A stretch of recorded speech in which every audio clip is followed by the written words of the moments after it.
നമസ്കാരം, ഞാൻ ജയകുമാർ. എല്ലാവർക്കും ഇൻസിയുടെ യോഗ പോഡ്കാസ്റ്റിലേക്ക് സ്വാഗതം. നമ്മൾ ഇന്ന് ചർച്ച ചെയ്യുന്ന വിഷയം യോഗ മാറ്റും യോഗയും. ഒരാൾ യോഗ ചെയ്യുന്നു എന്ന് പറയുമ്പോൾ പെട്ടെന്ന് നമ്മുടെ മനസ്സിൽ വരുന്ന സങ്കല്പം മാറ്റിൽ ആസനങ്ങൾ പ്രാക്ടീസ് ചെയ്യുന്നത് അല്ലെങ്കിൽ ശ്വാസോച്ഛ്വാസ പ്രക്രിയകൾ ചെയ്യുന്നതായിരിക്കും. യഥാർത്ഥത്തിൽ അത് മാത്രമാണോ യോഗ? ഇതും യോഗയാണ്, ആസനയും പ്രാണായാമവും. എന്നാൽ യോഗ ഒരു ജീവിത ശൈലിയാണ്. മഹർഷി പതഞ്ജലി യോഗ സൂത്രത്തിൽ അതിനെ അഷ്ടാംഗ യോഗയായി വിശദീകരിച്ചിരിക്കുന്നു.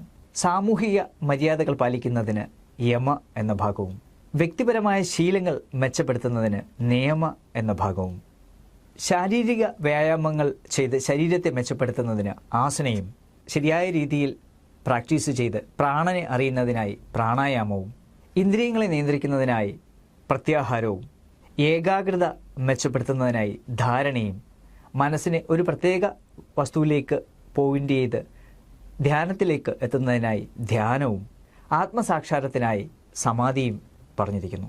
അപ്പോൾ യോഗ ചെയ്യുന്നു എന്ന് പറയുമ്പോൾ അത് മാറ്റിൽ ചെയ്യുന്ന കാര്യങ്ങൾ മാത്രമല്ല, മാറ്റിന് പുറത്തും യോഗം നമ്മോടൊപ്പം ഉണ്ടാവണം.